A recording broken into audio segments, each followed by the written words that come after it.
ulang sebentar ya, kemarin ya. Bismillahirrahmanirrahim. Assalamualaikum warahmatullahi wabarakatuh.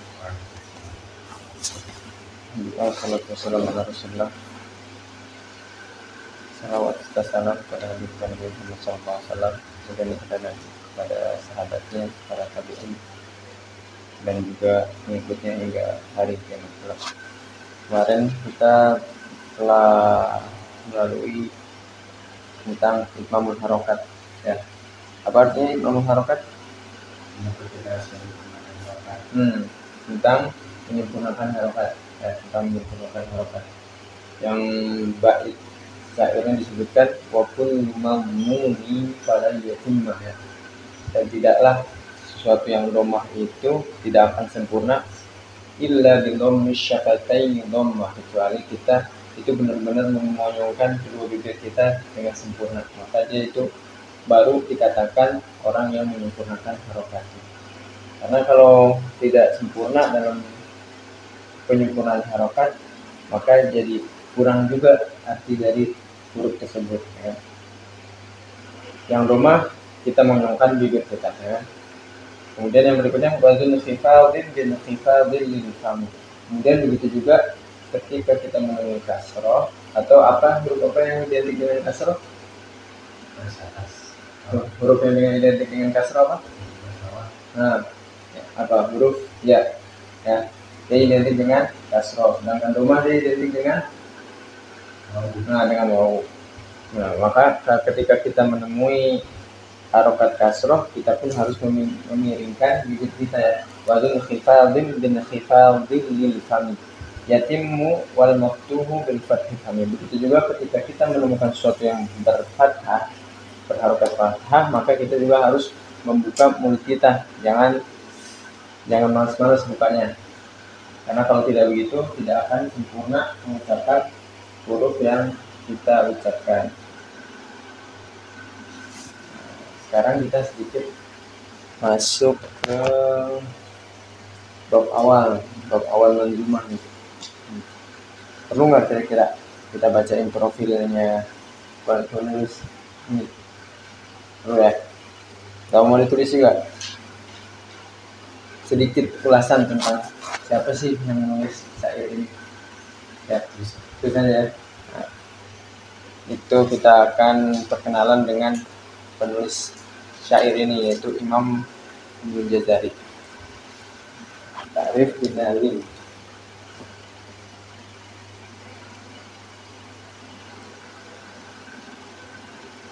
Ta'rifu binalil.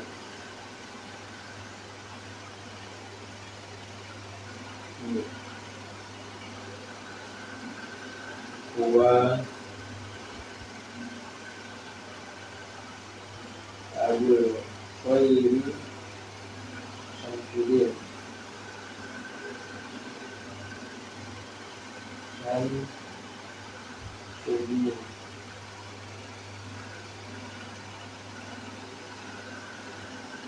Muhammad bin Muhammad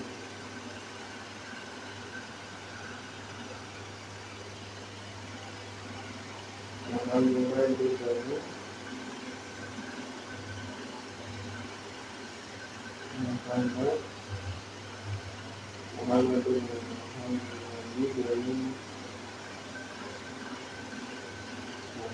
bin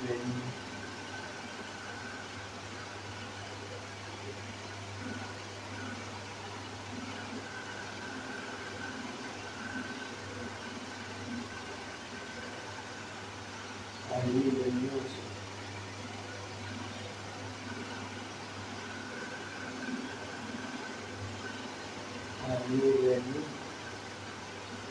Yusuf Al-Mahmud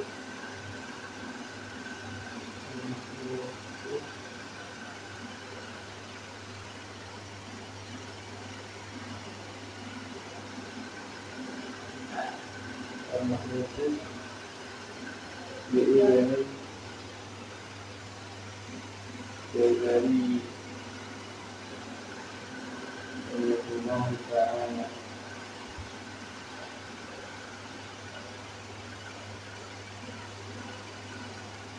Allahumma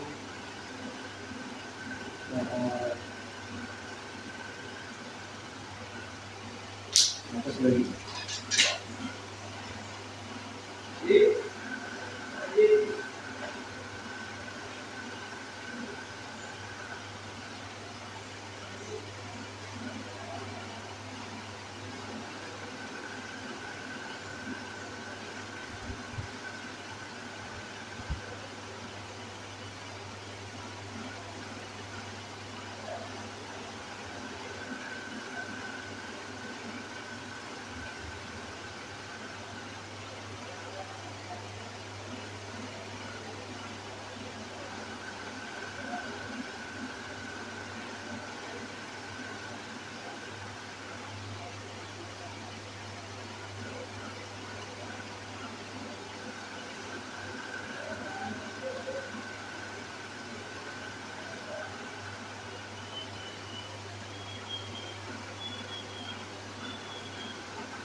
Rahimahullahu ta'ala. Ulida bila maskus.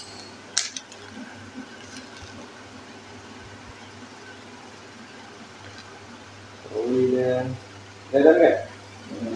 Bila maskus sana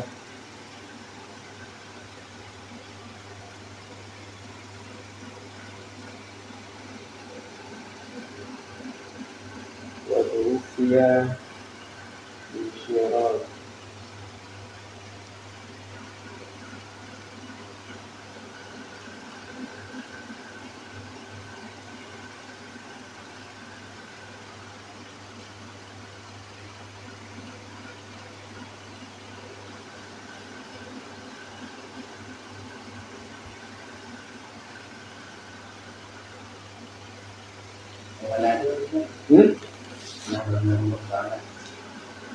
Mana? Ini.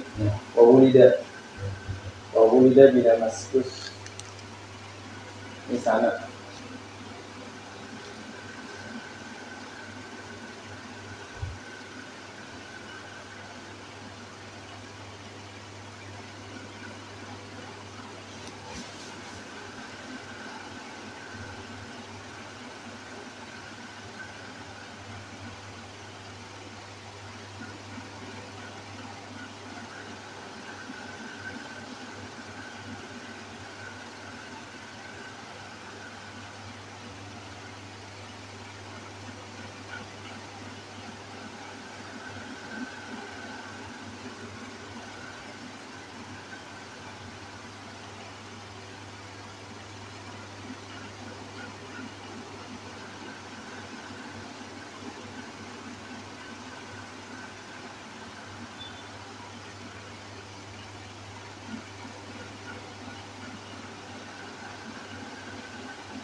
Terus sampai mana jauh?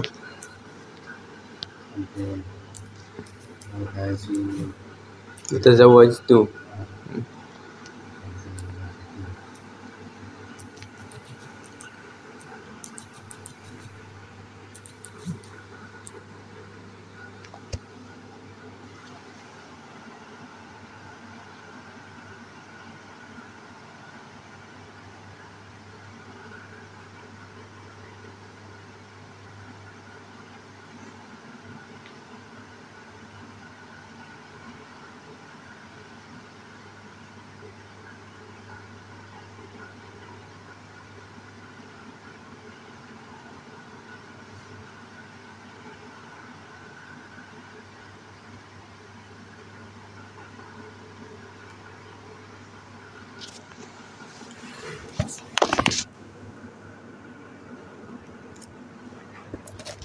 Selesai juz 14 ya.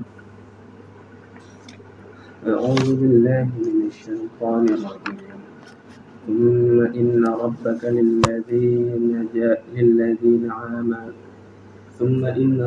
للذين عملوا السوء بجهالة ثم تابوا من بعد ذلك وأصلحوا إن ربك من بعدها لغفور رحيم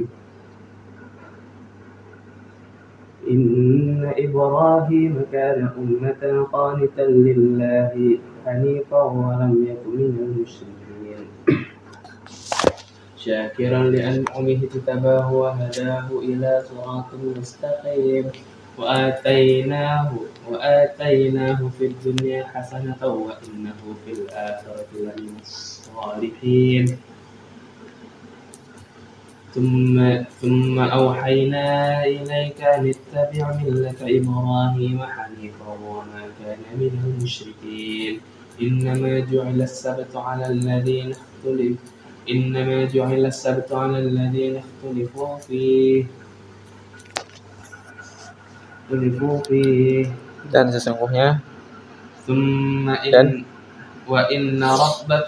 وإن ربك ليحكم بينهم يوم القيامة فيما كانوا فيه يختلفون ادع إلى سبيل ربك بالحكمة والموعظة الحسنة وجادلهم بالتي هي أحسن إن ربك هو أعلم بمن ضل عن سبيله وهو أعلم بالمهتدين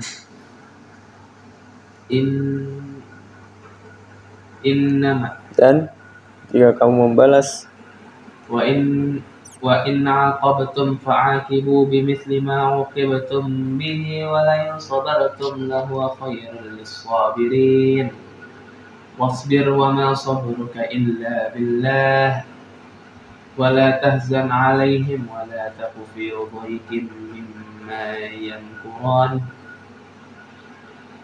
إن الله مع الذين اتقوا والذين هم محسنون 19 ya.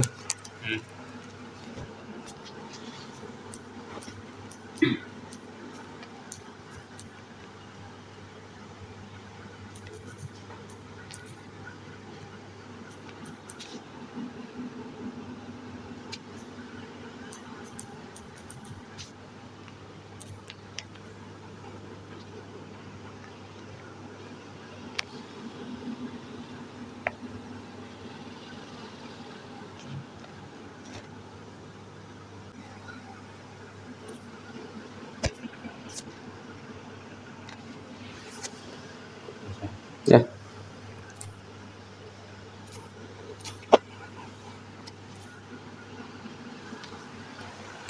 Nah, dari mana tadi? At-ta'rifu bin nazim. Perkenalan tentang nazim itu penyusun. Bisa juga diartikan penyair juga bisa. Nazim, penazama, nazim, isim fa'il, artinya penyusun. Penyusun ini nih kalau dalam bahasa Indonesia jatuhnya dia puisi. Ya, puisi tapi tentang tajwid gitu. Nah, syair tentang tajwid, tapi beliau susun ini Imam Jazari sampai 109 bait. Nah, Sulusul Bait ini tentang masih takrif tentang beliau ya, tentang kehidupan beliau, singkat aja. Sebenarnya ada buku khusus yang menceritakan tentang kehidupan beliau. Di sini beliau tulis sendiri, Jami' Asanid Ibnu Jazari namanya. At-Ta'rifu bin Nazimi, kenalan tentang penyairinya atau penyusun bait. Huwa Abul Khairi Syamsuddin, dia adalah Abu Khair Syamsuddin. Muhammad bin Muhammad. Jadi bapaknya Nabi Muhammad, kakaknya Muhammad, buyutnya namanya Muhammad, sampai tiga urutan. Bin Ali bin Yusuf al-Ma'ruf bi Ibnil Jazari. Bin Ali bin Yusuf al-Ma'ruf yang telah diketahui, bi Ibnil Jazari yang telah diketahui dengan sebutan Ibnu Jazari. Beliau lebih masyhurnya dengan sebutannya Ibnu Jazari rahimahullahu taala. Semoga Allah memberikan rahmat kepadanya karena beliau telah meninggal ya. Ulida bi Damaskus sanah sab'umi'ah wa wahidin wa khamsin 751 Hijriah. Wa tuwfiya bi Syiraza sanah samaniyatumi'ah wa salasun. Yang beliau wafat pada tahun 833 Hijriah. Jadi kalau dihitung-hitung beliau itu berapa tahun tuh? Lahir 751 Hijriah. Kemudian wafat pada tahun 833. Kurang lebih 82 tahun beliau hidup. Nah, kemudian dilanjutkan kalau nggak ya tawadnya dikasih. Kalau nggak tahu artinya, tapi kalau tahu ya nggak apa-apa, jangan semuanya diartiin gitu, khusus yang nggak tahu aja. Zakaro Imam Ibnul Jazari menyebutkan,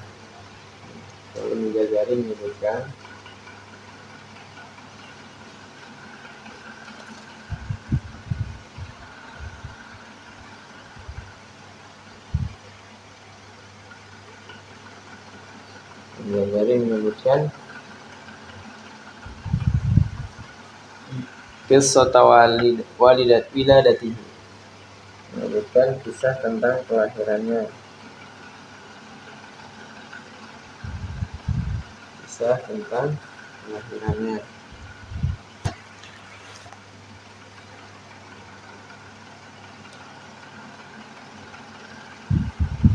tentang kelahirannya di kitabihi, pada kitabnya yang dinamakan Jami'u Asanid Ibnul Jazari, kumpulan tentang sanad Imam Ibnul Jazari, halaman 67.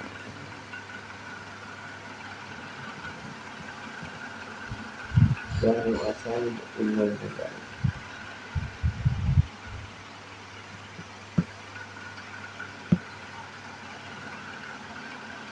Fayarwiya an abihi annam qala, maka beliau meriwayatkan Imam Jazari dari bapaknya bahwasanya dia berkata,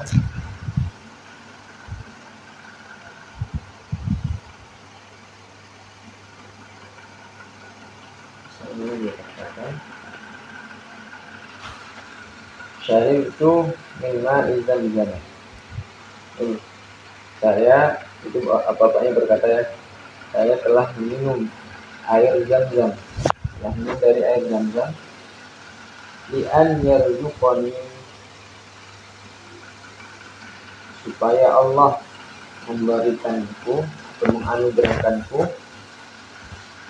li'an yarzuqani, semoga Allah memberikanku rezeki ya padaku, menganugerahkan juga bisa, semoga agar Allah menganugerahkan kepadaku waladan zakaran,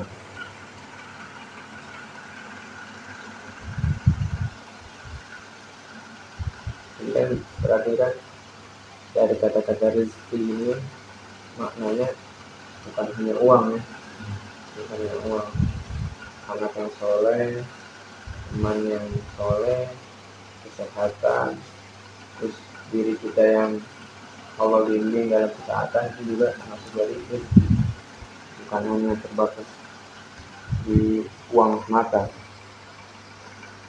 Agar Allah memberikanku rezeki waladan zakaron, seorang anak laki-laki, waladan zakaron yakunu min ahli Quran, yakunu min ahli Quran, yang akan menjadi ahli Quran, menjadi ahli Quran.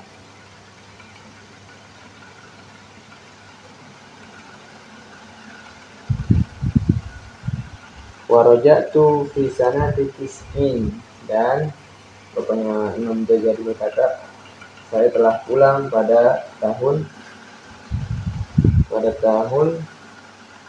90, fi sanati tis'in, pada tahun ke 90. Wa tazawwajtu, dan aku telah menikah, biwalidatika, dengan ibumu, sana khamsin, pada bapaknya bercerita. Kemudian bapaknya bilang, aku telah menikah dengan ibumu sana khamsin, pada tahun 50. Ini maksudnya tahun 90 itu maksudnya 49 ya, tahun 9. Kemudian dia menikah dengan ibunya pada tahun 50, maksudnya tahun 50 ini 750 Hijriah. Tahun 9 itu maksudnya 749. Bawuritta, kemudian lahirlah engkau.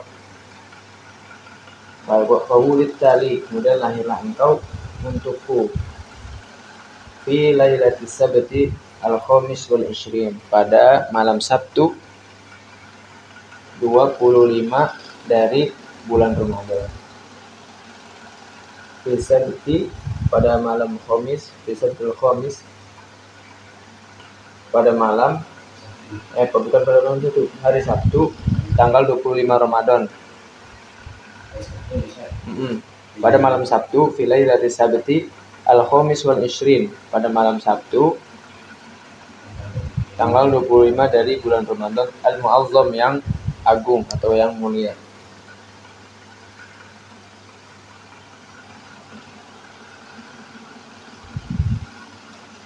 Ramadan, tepatnya ikhda wa khamsin, yaitu pada tahun 751 Hijriah. Akibat salat tarawih, setelah salat tarawih. Setelah tarawih. Udah ya? Sebenarnya masih ada lagi nih. Udah, ini udah selesai?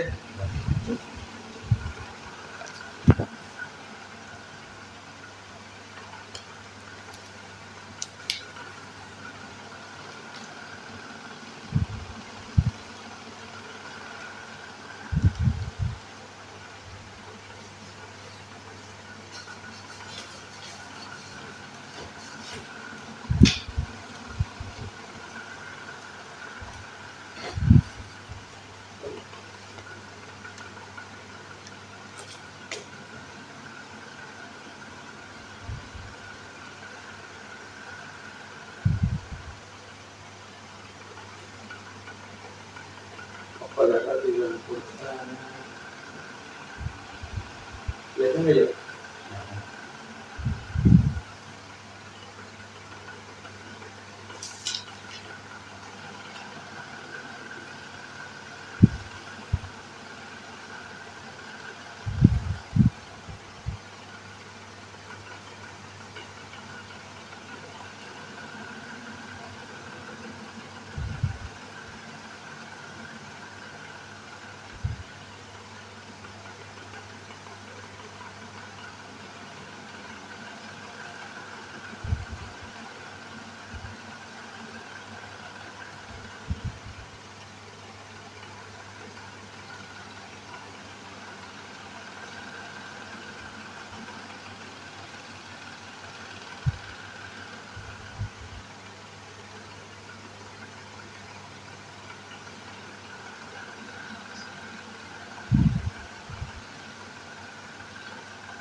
Bawa buku berapa ya dari rumah? Belum ya. Belum. Itu bawa sisa aja. Ya.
Habis.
Kelihatan yuk. Kelihatan. Kelihatan. Iya.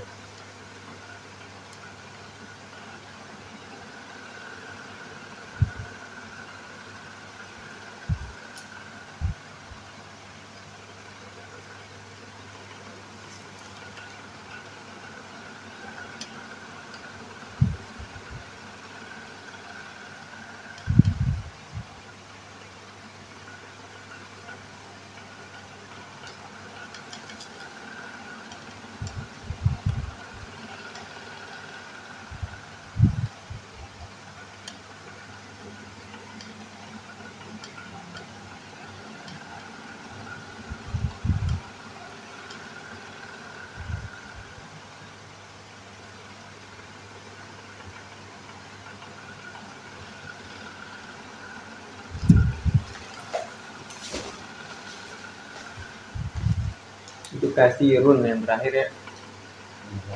Yang terakhir khilafun kasirun.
Ya. Waqad hafizal Qur'ana, dan sungguh dia telah menghafal Al-Qur'an, wa huwa ibnu salasa asyra amman, ketika dia berusia 13 tahun. Ketika dia berusia 13 tahun.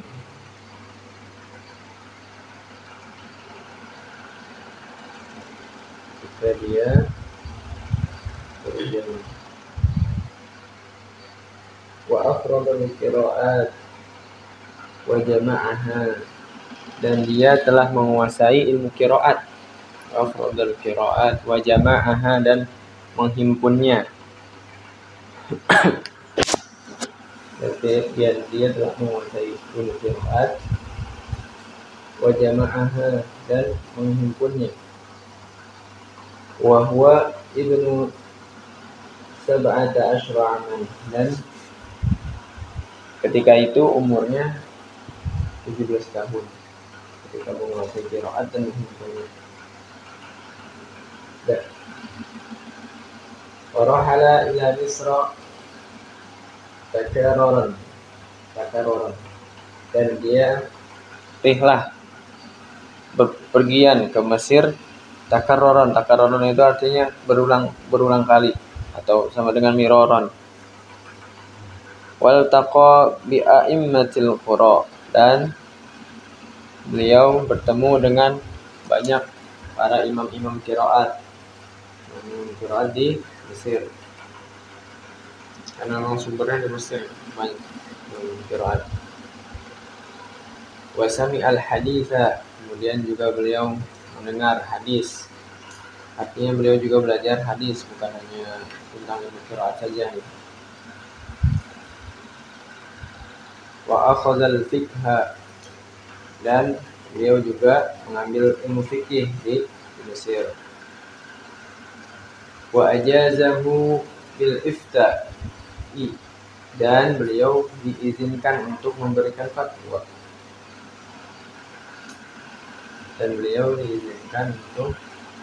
Berfatwa, kita juga singkat. Beliau diizinkan untuk berfatwa oleh Abul Fida Ismail bin Kathirin. Dia terkenal nih, Abul Fida Ismail bin Kathir, tafsir Ibnu Katsir. Nah, gurunya itu muridnya Imam Jazari. Maksudnya gurunya, beliau itu gurunya Imam Jazari, Imam Ibnu Katsir. Bahkan beliau Imam Ibnu Katsir membolehkan ini muridnya untuk berfatwa karena udah tahu keilmuannya. Bayangin aja 13 tahun hafal Quran, ya. 17 tahun udah menguasai qiraat, bahkan sudah menghimpunnya, udah menyusun, udah bisa uji susun beliau bikin buku. Itu umur 17 tahun ya, jauh banget ya sama kita. 17 tahun ini masih ngapain gitu. Gitu, makanya dibolehkan oleh gurunya untuk berfatwa. Yang membolehkan berfatwa juga bukan hanya Imam Ibnu Katsir, tapi di situ disebutkan bahwa dan selain Imam Ibnu Katsir juga menyuruh beliau, membolehkan beliau untuk berfatwa. Wa jalasa li'iqra'i, dan beliau duduk untuk mengajarkan Al-Quran tahta Kubah An-Nasr, di bawah Kubah An-Nasr. Kubah An-Nasr itu ada di Damaskus. Kubah An-Nasr min Jami'il Umawi, dari Universitas Al-Umawi. Min Jami'il Umawi. Gambarnya kayak gini nih. Kubah An-Nasr Jami' Al-Umawi di Damaskus. Beliau di sini ngajar Al-Quran, dan nggak ada yang bisa ngajar di sini kecuali orang-orang yang ilmunya udah tinggi. Kalau masih esek-esek nggak bakalan bisa. Ya, jadi beliau masih muda udah besar gitu. Itu Imam Ibnu Jazari. Terus, nah tadi Umawi udah ya. Wa uliya masyahatal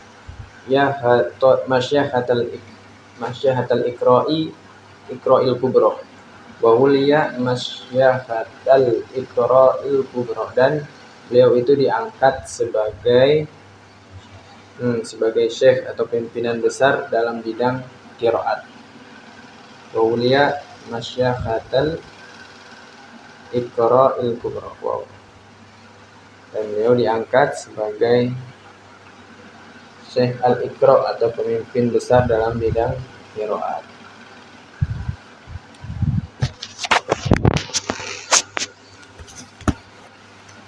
Pemimpin besar dalam bidang qiraat. Wa uliya qada'a Damaskus sanah 793, dan beliau juga diangkat sebagai hakim pada waktu itu pada tahun 793 Hijriah. Dan beliau diangkat sebagai hakim.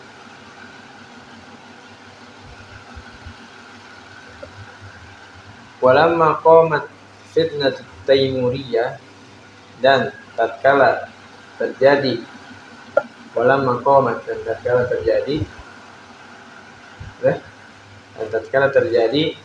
fitnatut Taimuriyah, itu berupa fitnah Timur Tengah yang waktu itu lagi terjadi, ujian Timur Tengah yang telah terjadi fi biladir Rum, pada pada negeri Rum. Ketika terjadi kekacauan di negeri Rum, rahala ila biladi ma wara'an nahri, dan beliau ketika terjadi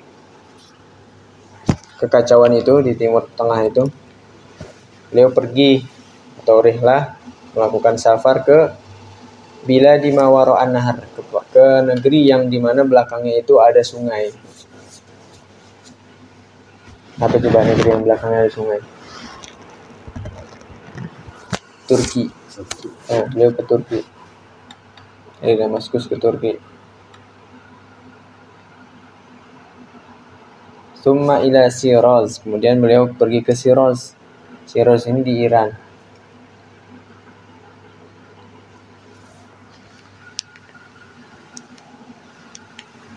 Kemudian pergi ke Shiraz. Waqad qara'a alaihi khilakun katsirun, dan sungguh telah banyak orang-orang, waqad qara'a, dan sungguh telah banyak, dan sungguh qara'a telah belajar atasnya, alaihi atasnya, orang-orang, khilakun orang-orang, katsirun dalam jumlah yang banyak.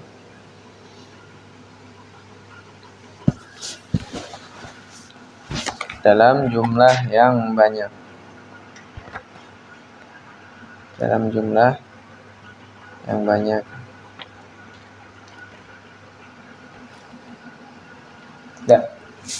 Sebenarnya ada lagi nih. Ini karangan-karangannya beliau, nama-nama kitabnya. Tapi itu kita lengkap aja ya. Nah, itu karangan-karangan beliau. Jadi dari setelah kita perkenalan secara ringkas dengan beliau, dengan Imam Jazari, apa coba hikmahnya yang Jo bisa ambil, Jo?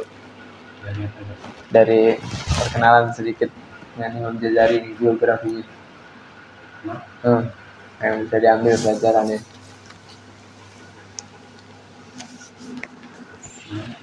Semangatnya. Mencapai banyak ilmu.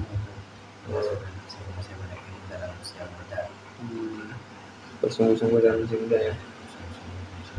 Itu artinya dia tidak menyanyiakan masa mudanya. Iya betul. Ya, itu motivasinya yang bisa kita dapat ya. Beliau tidak menyanyiakan masa mudanya.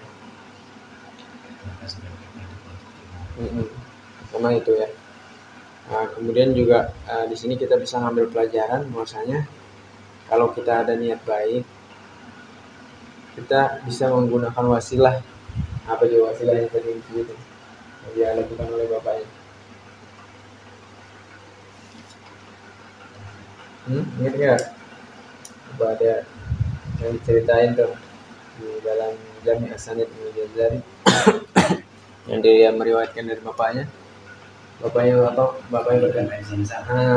minum air Zam-Zam dengan niat apa tuh?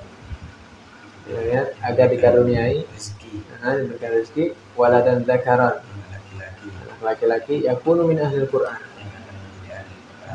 yang akan menjadi Quran. Itu juga sebagai catatan buat kita, bisa ambil pelajaran kalau kita ada niat baik, pengen banget itu niat baik kita itu dikabulkan oleh Allah saya dengan itu di air Zam-Zam, kemudian berdoa itu makbul.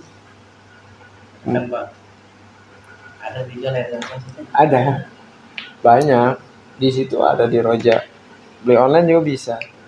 Kalau di online nanti tak kita tipu. Ngerinya itu doang ya, tapi di sini ada sih gitu segini aja berapa dia, 15 atau 20 gitu, sedikit di dekat sini, dekat Roja. Itu memang benar-benar ajaib ini air Zam-Zam ini, dari air Zam-Zam. Yang lebih baik minum di Mekah. Nah ini kan ini ceritanya nih, beliau ini bapaknya, ayahnya ini ke Mekah minum air Zam-Zam, terus berdoa, jadi berkali lipat kan mustajabnya kan, makbulnya. Udah di tanah haram, kemudian minum air Zam-Zam, padahal tanah haram juga berdoa insya Allah kalau tulus ya, tanpa tadi ya, maksudnya tanpa kita terhalang dari makanan yang haram, pakaian yang haram, insya Allah dikabulkan. Tapi ditambah lagi dengan air Zam-Zam, memang ada riwayatnya, kalau kita ingin keinginan atau sesuatu, kita bisa dengan perantara air Zam-Zam. Hadisnya itu tidaklah seseorang itu dia minum air Zam-Zam kemudian dia berdoa sesuai dengan yang apa dia niatkan, itu Allah kabulkan, melainkan Allah kabulkan air Zam-Zam. Itu jadi bisa ya menjadi suatu pemikiran yang baru lah buat kita. Kalau ada niat baik apa, ambil air Zam-Zam kan, sholat 2 rakaat, minta pada Allah. Akhirnya beliau dikaruniai anak, yang mana lahirnya lagi pada bulan Ramadan lagi kan, jadi bulan yang mulia, di tanggal 25 Ramadan. Itu kan hari-hari i'tikaf ya, 10 hari terakhir. Kemudian juga yang luar biasanya lagi, si Imam Ibnul Jazari ini dalam usia 13 tahun telah menyelesaikan hafalannya. Tapi juga gini loh, yang kita lihat ini kan hasilnya ya. Si Imam Ibnul Jazari ini dalam 13 tahun itu hafal Quran. Kita nggak tahu kan prosesnya, ya kan? Bagaimana orang tuanya jungkir balik, bersusah payah, nggak mungkin mudah namanya mendidik anak, apalagi masih umur 13 tahun ke bawah, biar hafal Quran sulit. Apalagi kalau orang tuanya itu dia tipikal kayak kayak kernet kendaraan yang ayo misalnya kemana sini. Nah, itu kan dia cuma ngarahin doang, tapi dia nggak ikut ke sana, ke tujuan ya kan. Dia cuma ngarahin ayo bandara, udah pada masuk, udah dia di tim di situ nyari lagi kan, cuman kayak calon doang gitu. Nah itu juga kebanyakan orang tua kan, adek sini dek. Gitu juga kebanyakan orang tua sekarang buat pelajaran buat kita, buat Jo yang masih belum menikah tuh, jangan jadi orang tua itu yang seperti kernet, seperti calo yang nyuruh anaknya, nak jangan ngerokok, tapi Jonya megang, itu nggak bagus. Dia nggak bakal dengerin apa yang Jo omongin. Jadi bapaknya juga gitu, agaknya malas dia jadi denger paling di depan kita, di balik kita nggak ada kita nggak ada di depan dia, udah dia pasti ngelakuin. Itu juga kalau misalnya kita kepengen anak kita hafal Quran, sebenarnya nggak usah sampai teriak-teriak. Pertama kita hanya aja nyontohin di depan dia, rutin, tapi bukan cuma sekedar drama ya. Kalau orang cuma drama doang kan paling ya 2 hari 3 hari kuat hilang, nggak bakal megang lagi kan. Tapi ini betul-betul memang kitanya juga punya cinta betulan gitu dengan Al-Quran. Kita contohin di depan si anak itu, insya Allah dalam waktu ya pas kita nyuruh, dia nggak pakai lama, karena dia ngeliat bapaknya juga kayak gitu. Kayak kisah guru kita juga ini, anaknya itu baru lulus SMP, itu masya Allah ya, udah berhasil tasmi 30 juz. Tasmi 30 juz. Seangkatan kayaknya baru anaknya beliau doang yang berhasil, itu baru lulus SMP. SMP berarti sekitar umur 13 ya? 13 ya? Lulus SMP kan? 13 ya?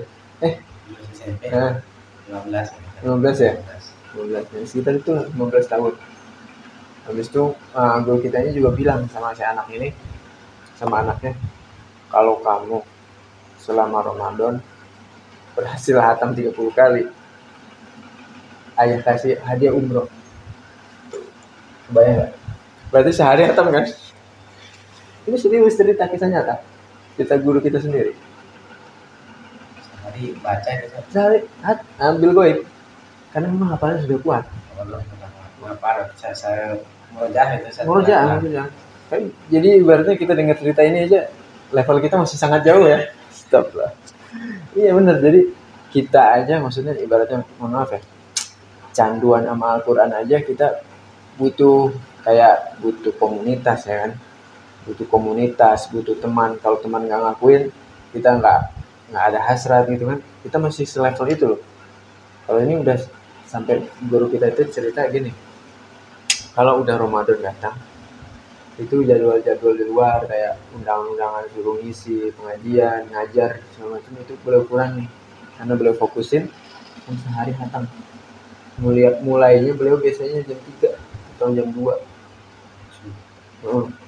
Terus bil goib lagi dengan tilawah. Kalau kita kan Ramadan masih levelnya tilawah kan. Itu pun baru hatam 2 kali itu udah bangga. Bener gak? kan dapat Sekali aja udah bangga ya. Sehari. Jadi ngejar dari jam 2 setengah 3 itu asar. nggak ngantuk Lah. Tapi memang udah terlatih. Beda. biasa. Kalau orang nggak terlatih itu sehari hatam bisa. Tapi kalau kita latihan aja 5 juz tilawah, itu berat. Bener. 5 juz sehari. Ini sehari 30 gitu. Jadi kebayang setiap, kalau misalnya kita hitung ya, setiap habis sholat jatuhnya berapa tuh, berapa juz? 30 bagi 5 6 juz kan? Berarti ya kan? 6. Berarti hitungannya bukan 2 juz 3 juz lagi. Jadi setiap habis sholat harusnya 6 juz. Makanya belum startnya sebelum subuh tuh udah dapat sekitar mungkin 3 juz 4 juz. Nanti habis subuh tinggal 3 juz lagi kan 6, ya kan? Nanti habis sebelum zuhur dikit ada 2 juz. Pokoknya saya hatam pas belum cerita, biasanya tuh sebelum asar atau pas asar itu selesai, atau mentok-mentoknya mendekati maghrib selesai, baru sisanya buat taraweh. Dan anaknya digituin. Nah, dari angkatan pertama sampai sekarang nih, ini kalau nggak salah sekarang angkatan ke-6 lah, dari Jo yang angkatan ke-6 itu baru ada 1, 2 yang berhasil. 1 kita kirim ke sana, ke guru kita buat proses pengambilan sanad jazari. Ada kelas namanya FD, itu angkatan pertama. Beliau ke sana ngambil, dapat sanad jazari. Karena kan sanad jazari itu syarat buat orang buat melangkah ke sanad Quran. Kalau orang nggak punya sanad jazari, nggak diperbolehkan untuk masuk ke tahap ngambil sanad Quran. Dan sanad Quran itu ada 2, ada yang ngambilnya tilawah, ada yang bil goib. Kalau tilawah Sambil baca, sambil melihat Al-Quran. Tapi otomatis kekuatannya lebih besar, lebih tinggi yang goib. Karena bil goib itu kalau di beliau ya 30 menit dikasih waktu sekali pertemuan. apanya saya Setoran. Jadi goib. Ya bukan 30 juz, pokoknya 30 menit itu dapatnya berapa? Biasanya orang berapa dapatnya. Biasanya orang tuh 30 menit dapatnya 2 lembar setengah, 1/4 juz. Itu pun banyak koreksi. Nggak bisa asal mulus-mulus aja, panjang pendeknya udah benar. Dikoreksi semua beliau, tebal, tipisnya, makrojnya, sifatnya. Jadi lama, 30 menit itu makanya dapat segitu tuh udah syukur, 2 lembar setengah. Bacanya juga harus sesuai yang udah diajarin. Itu jadi lebih sulit karena hafalan yang kita hafalkan hafalan biasa dimasukkan dengan kekuatan tajwid. Jadi kita kayak ngebagi dengan mengucapkan dengan sempurna dengan hafalan kita. Buyar jadinya. Kalau nggak kuat-kuat ya. Nah tapi alhamdulillahnya angkatan pertama udah berhasil walaupun barusan jajari. Itu barusan jajari ya. Ada lagi sampai lebih tinggi. Bukan ada lagi. Kan qiraah itu kan ada banyak. Ada qiraah Ibnu Katsir, ada qiraah apalagi tuh. Banyak lah.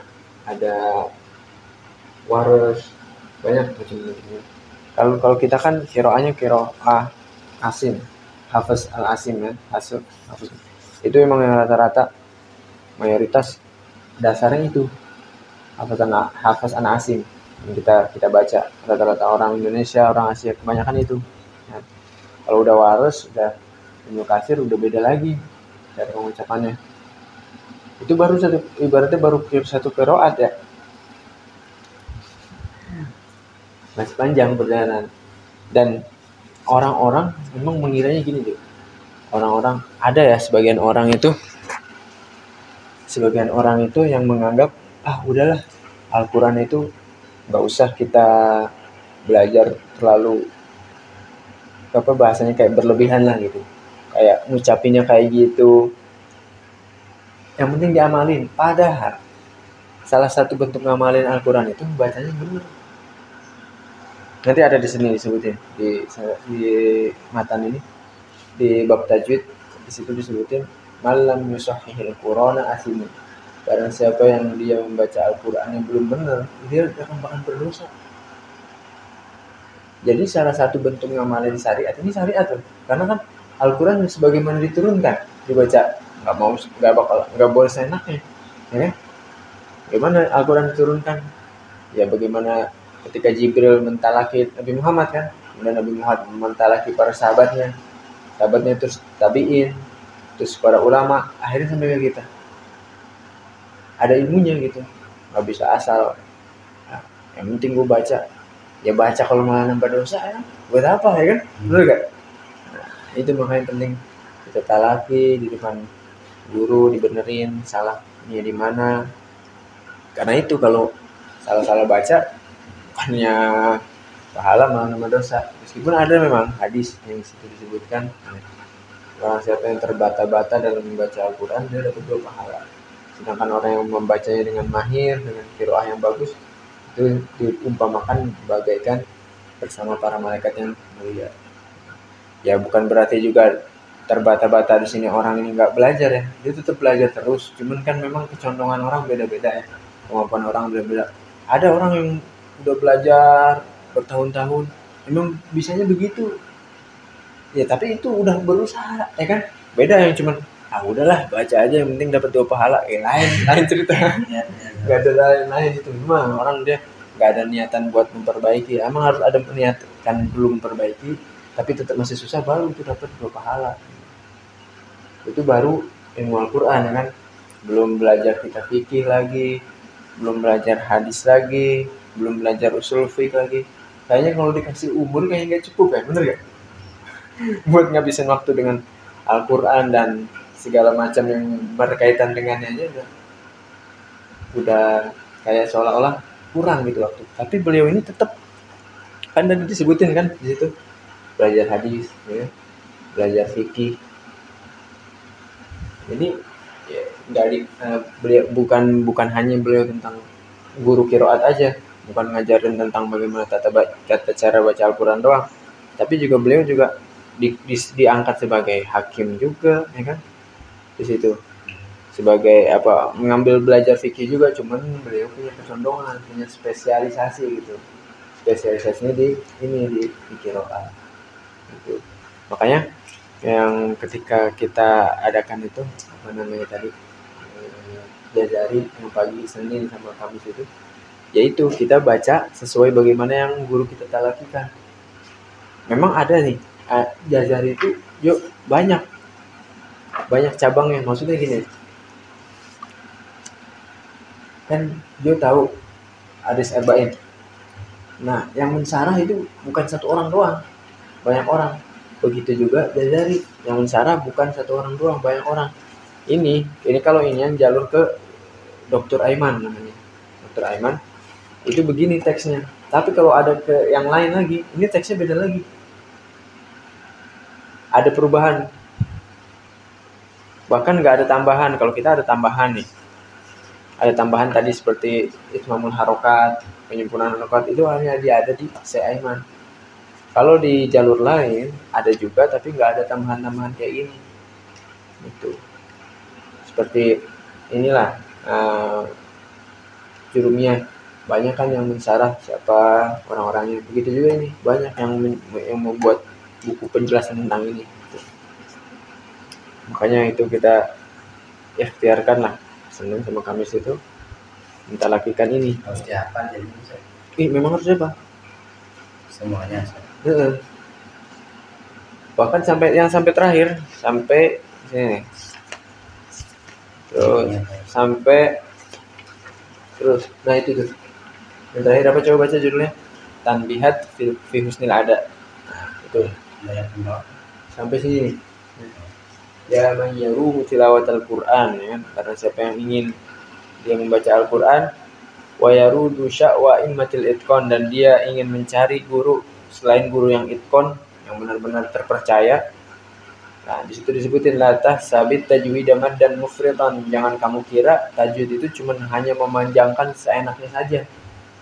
Au madda ma la madda fihi liwani, atau kita memanjangkan yang mana di situ tidak boleh panjang. Enggak boleh gitu. Makanya aneh sih ketemu berharap gitu ya. Generasi pertama baru satu doang. Yang setelahnya udah ada orang tuh. Kayak Hafiz. Pernah ikut dia. Sebulan doang, 2 bulan juga tahan. Ikut ini belajar di libur kita ini. Karena nggak tahannya, beliau menjelaskan pakai bahasa Arab. Kami biasanya sedikit-sedikit. Itu yang bikin. Tapi kalau kita nggak paham bahasa Arab gimana? Ya enggak juga.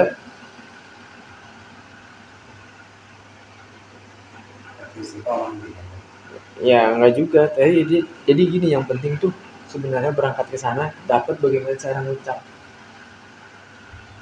Nggak apa-apa kita nggak paham bahasa Arab, kan syaratnya belajar di beliau itu udah selesai setoran 30 juz. Terus apa namanya? Masuk tajwidnya setorannya. Paling nggak bisa lah tajwidnya. Enggak, syaratnya itu yang udah setoran 30 juz. Udah selesai store. Yang kedua, bisa bahasa Arab pasif. Bahasa Arab pasif ibaratnya bisa lah dikit-dikit ngertiin ini gitu. Nah itu bagus nggak tahan, baru 2 bulan. Tapi udah bisa dia syaratnya? Belum dapet. Maksudnya bisa syaratnya kayak udah bisa ngertiin dikit-dikit bahasa Arab bisa. Iya. Kayaknya bisa sih dikit-dikit. Cuman itu memang harus berani perih, Jo. Namanya orang belajar pasti perih, ya. Nggak mungkin nggak perih. Belajar gininya bisa lah. Iya. Nanti tapi udah selesai setoran dulu tuh. Nah nanti kalau misalnya juga beneran berniat, tadi kirim belajar, ada waktunya entah Rabu atau Kamis. Tapi tetap balik ke sini, Sir. Iya, cuma 2 jam doang, sepekan tuh 2 jam. Nanti balik lagi ke sini. Tapi nanti ini sambil dihafalin sebagaimana yang beliau talakikan, cara baca ini gimana. Kalau kita ini ke sana, Nanti beli. Nanti ada uang akomodasinya lah. Beli buku ini, beli buku matan, ini buku syarahnya kan, terus belajar kan. Misalkan kita belum bisa dikit-dikit dari sini, bisa kita belajar dari awalnya kan? Bisa. Jadi tinggal ngikut aja. Sebenarnya tuh yang kita cari gimana cara ngucapinnya. Jadi ini kan yang kita talakin Senin Kamis kan seolah-olah kayak baca Al-Quran kan, pakai tajwid kan. Ya biar apa coba? Ini tuh sebenarnya latihan lidah kita di sini. Dan harus kita terapin pas kita ngaji. Jangan cuman udah buat formalitas doang, enggak. Memang harus terapin pas ngaji gitu. Kayak yang kita ketemu kan udah kebanyakan orang itu ngucapin do itu monyong. Padahal enggak monyong, do. Ya antara lidah sisi kanan atau kiri, do. Kayak so juga, enggak usah kita monyong-monyong, so. Itu salah satunya. Nah, nanti banyak lagi, ada tipis tebal segala macam di sana gitu Jo. Tapi nanti insya Allah kita di sini mungkin lah kita nanti kan ini udah dari biografi, nanti kita sedikit masuk ke manzumahnya ya kan, kita artiin sedikit manzumah makhrajul huruf, sifat huruf ya, cicil lah ya. Cukup ya mungkin ini aja yang bisa disampaikan. Kita akhiri dengan hamdalah dan doa kafaratul majelis. Bismillahirrahmanirrahim. Subhanakallahumma wa bihamdika, Assalamualaikum warahmatullahi wabarakatuh. Waalaikumsalam.